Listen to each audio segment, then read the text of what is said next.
নেই, ফোনে পাচ্ছি না।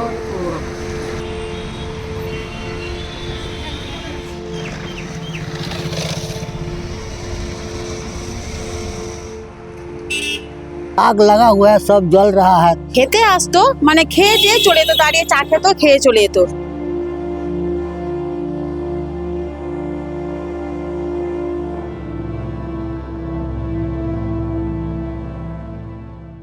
পোড়া মানুষের গল্প ঘুরে বেড়াচ্ছে আনন্দপুরে। এই সেদিনও ছিলেন তাঁরা, চেনা মুখ, জীবনযাপনের চেনা চেনা গল্প। এখন সেই মুখগুলো উধাও, নিখোঁজ নাকি মৃত। মানুষগুলো সব গেলেন কোথায়? অগ্নিকাণ্ডের পর নাজিরাবাদ জুড়ে যেন চরকি পাক খাচ্ছে এই প্রশ্ন। 3 দিন ধরে খবরের শিরোনামে কলকাতার আনন্দপুরের নাজিরাবাদ। একটা ভয়াবহ অগ্নিকাণ্ডে এখনো পর্যন্ত অফিসিয়ালি 11 জনের দেহাংশ উদ্ধার হয়েছে এবং নরেন্দ্রপুর থানায় 14 জনের মিসিং ডায়েরি রুজু হয়েছে এবং পুলিশের মতে এই নিখোঁজের সংখ্যা আরও অনেক বেশি। বাইপাস সংলগ্ন রুবি মোড়, কেউ কেউ বলেন রবি ঠাকুরের মোড়। ঢিল ছোড়া দূরত্বে ঝাঁ চকচকে আরবানা বহুতল। বৈভবের এই কলকাতার তলায় থাকতেন তাঁরা, মোমো কারখানার ফুলের ডেকোরেটরসের গুদামের শ্রমিকেরা, বদ্ধ ঘরের আগুনে যারা পুড়ে খাক হয়েছেন। রুবি থেকে নাজিরাবাদ যাওয়ার পথের দুধারে চা দোকান, নাস্তা আর ভাতের হোটেল। সেখানেই হয়তো কখনো এসেছেন তাঁরা। কেউ চেনেন, কারো কাছে আবার চেনা চেনা ঠেকছে। নিরুদ্দেশ মানুষগুলোর কর্মক্ষেত্রের পরিচিত মহল্লায় ঘুরছে তাঁদেরই গল্প। তারা আমার দোকানে আসতো, যখন কাজের প্রেশারে ওরা রান্না না করতে পারতো নর্মালি কি ওনারা নিজেরাই রান্না করে?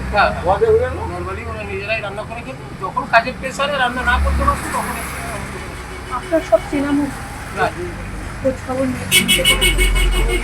তো কাউকে আমি পাইনি। বাড়ির পাশাপাশি যারা ছিল, যাদের সাথে আমার ওদের ওরা ফোন করছে যে দাদা তুমি দেখতে পেয়েছো, কাউকে দেখতে পাচ্ছি।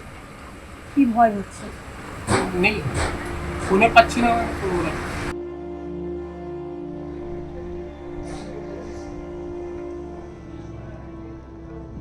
ওরা যে আসতো, চা খেত, চিনি মুখের আকার চিনি, হয়তো তারা আর আসছে না। সেটাই মনে, আমাদেরও মনে আগ্রহ হচ্ছে যে দেখছি না কিবা ওনারা বেঁচে আছে কিনা, কিবা বাড়িতে চলে যাবার মতো সম্ভাবনা না মনে হচ্ছে, কারণ রাত্রিরে যেহেতু ঘটনাটা ঘটেছে সেটা আমরা বলতে পারছি না, কিন্তু মনটা হচ্ছে যে মানে ওনারাই নিখোঁজ হয়ে গেছে হয়তো। পরিবারের সাথে যোগাযোগ হয়েছে, ওরা প্রচণ্ড ভেঙে পড়েছে, কান্নাকাটি করছে। এসে আমারই দোকানে সব বসতো, মানে এই পরশু দিনে এসে সব বসেছে, কেউ জড়িয়ে ধরছে, কি করবো, ওদের সান্ত্বনা দিচ্ছে।